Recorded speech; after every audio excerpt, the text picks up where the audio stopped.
Back to news. Congress party అధ్యక్ష పదవి బాధ్యతలు చేపట్టాలని రాహుల్ గాంధీపై ఏఐసీసీ పెద్దలు ఒత్తిడి తెస్తున్నారు. సిడబ్ల్యూసీ ఈ మేరకు ఏకగ్రీవ తీర్మానం చేసింది. రాహుల్ పేరును ఏకే యాంటోనీ ప్రతిపాదించగా మన్మోహన్ సింగ్ సహా సభ్యులంతా మద్దతు తెలిపారు.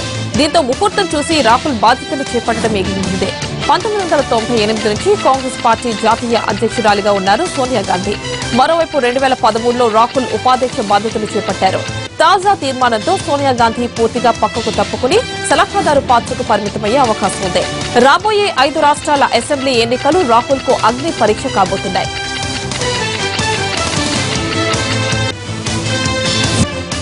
కేంద్ర రాష్ట్ర ప్రభుత్వాల నిర్లక్ష్యం వల్లే ఢిల్లీలో కాలుష్యం పెరిగిందని ఆరోపించారు యూత్ కాంగ్రెస్ నేతలు. సీఎం అరవింద్ కేజ్రీవాల్ కాలుష్య నివారణ చర్యలు చేపట్టడంలో పూర్తిగా విఫలమయ్యారని ఆరోపించారు. ప్రభుత్వాల వైఫల్యాన్ని ఎండగడుతూ ముఖానికి మాస్కులు ధరించి ర్యాలీ తీశారు యూత్ కాంగ్రెస్ నేతలు.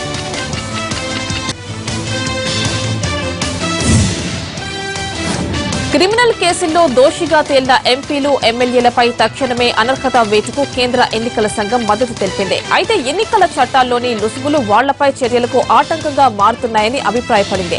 అయితే క్రిమినల్ కేసులున్న సభ్యులకు నోటీసులు ఇవ్వడంతో లోక్సభ, రాజ్యసభ, అసెంబ్లీల ప్రధాన కార్యదర్శులు జాప్యం చేస్తున్నారని పేర్కొంది. ఎన్జీఓ దాఖలు చేసిన పిటిషన్ విచారణలో భాగంగా సుప్రీంకోర్టుకు వివరణ ఇచ్చింది ఈసీ.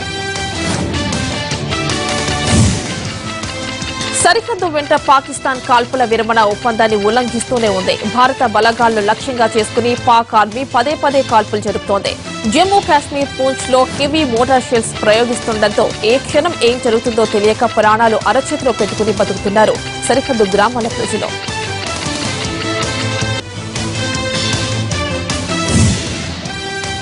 మహాత్మా గాంధీ మనవుడు, నాసా మాజీ శాస్త్రవేత్త కాను రామ్దాస్ గాంధీ ఇక లేరు. కొంతకాలంగా అస్వస్థతతో బాధపడుతూ చికిత్స తీసుకుంటోన్న ఆయన స్థానిక ప్రైవేట్ ఆసుపత్రిలో తుదిశ్వాస విడిచారు. ఈ విషయాన్ని ఆయన సహాయకులు వెల్లడించారు. రామ్దాస్ చిన్నతనంలో మహాత్ముడు వెంటే ఉండేవారు. ఉప్పు సత్యాగ్రహం సమయంలో మహాత్ముడు ముందు నడుస్తూ అందరి దృష్టిని ఆకర్షించారు.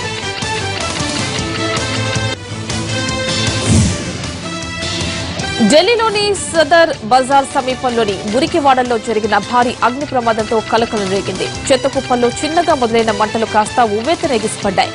దీంతో పరిసరాల్లో దట్టమైన పొగను వ్యాపించింది. విషయం తెలుసుకున్న ఫైర్ సిబ్బంది మంటల్ని అదుపులోకి తీసుకొచ్చారు. 30 ఫైర్ ఇంజిన్లను రప్పించి నిప్పును ఆర్పివేశారు.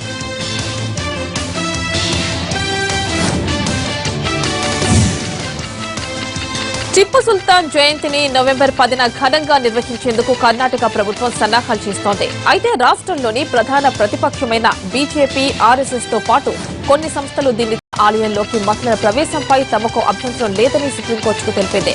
కేరళ సర్కార్ అభిప్రాయం విన్న కోర్టు కేసును ఫిబ్రవరి 13కు వాయిదా వేసింది. 2007లోనే మహిళలను ఆలయంలోకి అనుమతించాలని అప్పటి లెఫ్ట్ సర్కార్ వాదించింది.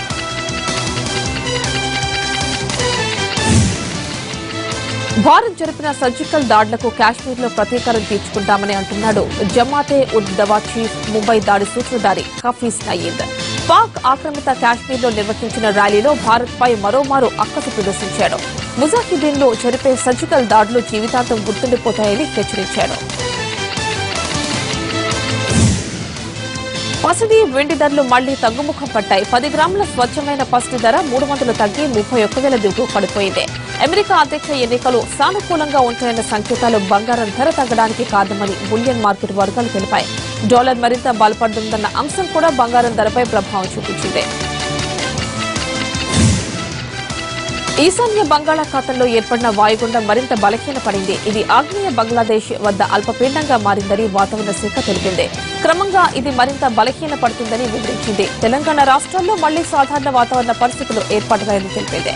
అక్కడక్కడ పగటి ఉష్ణోగ్రతలు పెరిగే అవకాశాలున్నాయని విశాఖలోని తుఫాన్ హెచ్చరికల కేంద్రం అంచనా వేస్తోంది.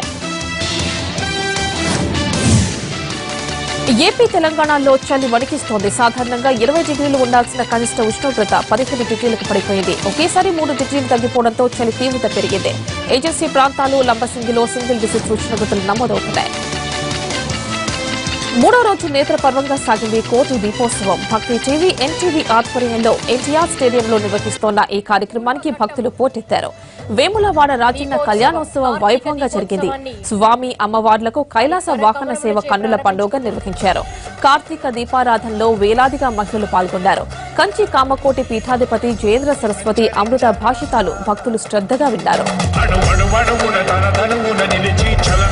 ఈశ్వరుని దివ్య కరుణా కటాక్షాలు భక్తులపై ప్రసరింపచేస్తోంది కోటి దీపోత్సవ కార్తీక దీపం. ఒక రోజు కాదు, 2 రోజులు కాదు, 17 రోజుల పాటు ఈ ఆధ్యాత్మిక సౌరభాలు విరచిల్లుతున్నాయి. ఇవాళ 4వ రోజు పసుపు గౌరమ్మకు భక్తులతో కోటి కుంకుమార్చన నిర్వహించనున్నారు. ఆధ్యాత్మిక గురువుల ఆశీర్వచనంతో పాటు పరవచనాలతో ఉంటాయి.